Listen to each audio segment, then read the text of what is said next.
Just so everyone knows, Beck Freedom is my missus and the mother of my child.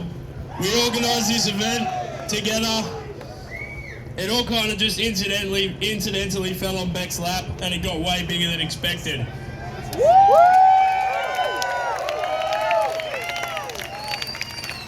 Despite the crazy mainstream media storm and various attempts at infiltration, we have tried to keep the messaging of the event very simple. End mass immigration, protect Australian heritage and culture.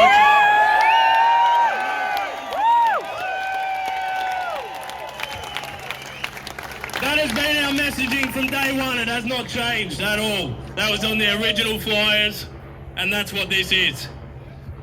I'm going to try and keep this short, because I think we're doing 5-minute speeches. Mine may go a little bit over, but I'm the MC, so bear with it.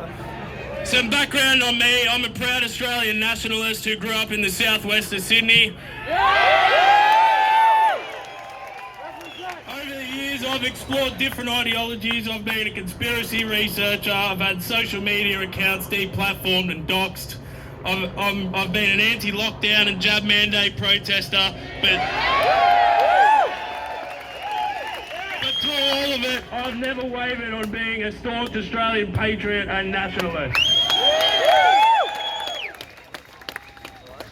Simply put, mass immigration is destroying Australia. It's destroying our culture and it's destroying our way of life. It is something that nobody ever voted for, and anyone who criticises it gets labelled a racist and a Nazi.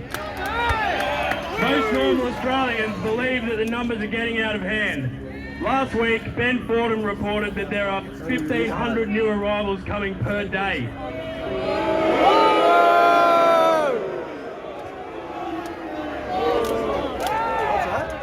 This agenda is being shoved down everyone's throat, and people like Chris Minns and Tony Burke and many others in the government seem to want to berate and slander anyone who even so much as suggests that immigration levels are too high, because we need to protect the social cohesion in our vulnerable multicultural societies. Fuck that! Sack them all! Sack them all! Sack them all! Sack them all! Sack them all! Sack them all! Sack them all!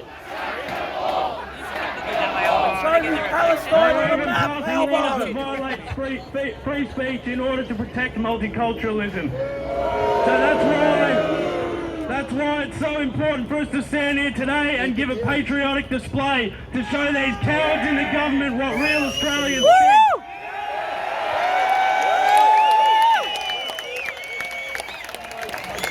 Because this is our country and we have a right to stand up and say enough is enough.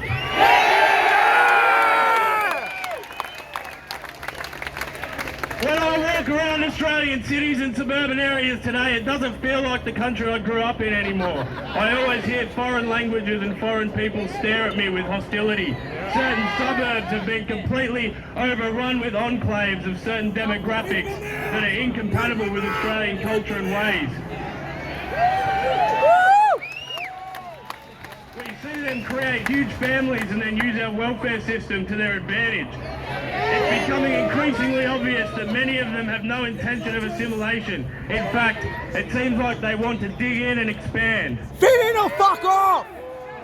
It is almost every day now we see stories in the news and on social media about immigrant violence on the streets and on people's private properties. Melbourne is being hit worse than the other states. However, the rest of us will not be far behind. We can also see this trend happening in other Western countries such as the UK, Canada, USA and most of Europe. The United Nations have a report on something called replacement migration. It is basically the idea of demographically replacing the founding stock of a host nation under the guise of economic stimulus due to declining birth rates. Make things affordable, we'll be able to fucking reproduce. There is a clear global agenda to shame, beat down and replace people with Anglo-Celtic and European heritage. They want to turn our homeland into a multicultural economic zone that is completely conflicting with what the founders of this nation or what our ancestors had in mind for what they wanted to inherit to us.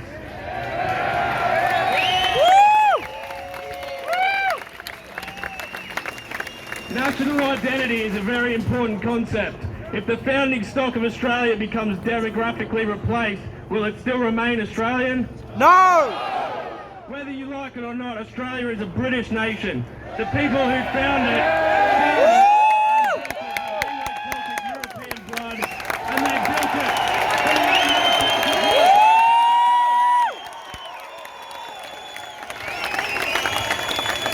People ask, what is Australian culture? Or define Australian culture in one word. Football, meat pies, kangaroos, and holding cars! Which is anti-white racism, by the way.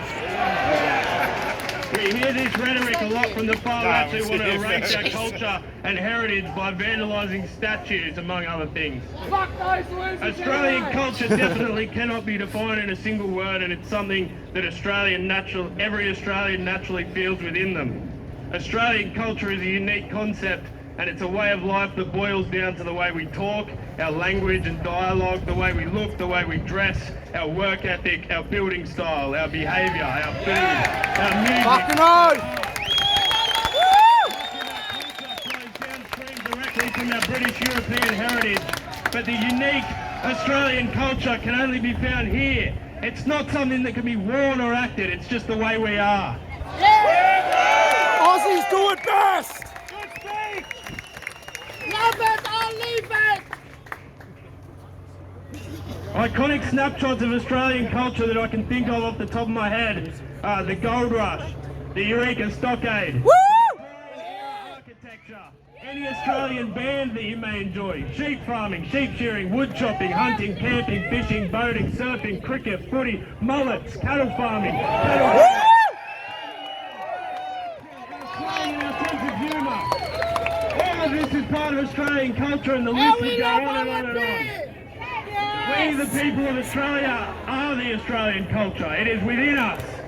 The reason why so many people from all over the world want to come here is because we have built such a wonderful country on the back of our unique and innovative culture.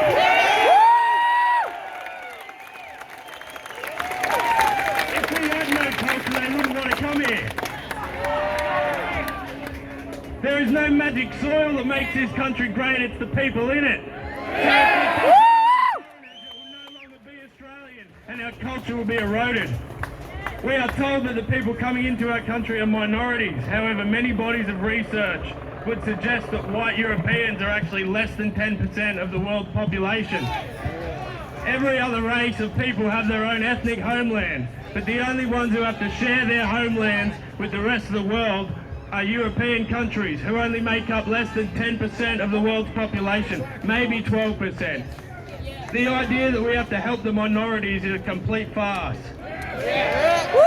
Australians have enough problems of our own to deal with before we think about importing more foreign problems. We have homeless people everywhere, a housing crisis, suicide rates through the roof. Australia does not need any more immigration. Enough is enough.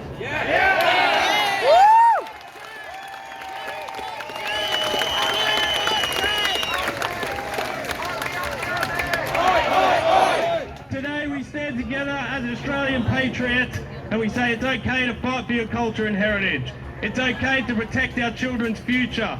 It's okay to criticise the government's invasive immigration policies. It's okay to want to be around people who look like you and talk like you. It's okay to stand up for your people and fly your flag.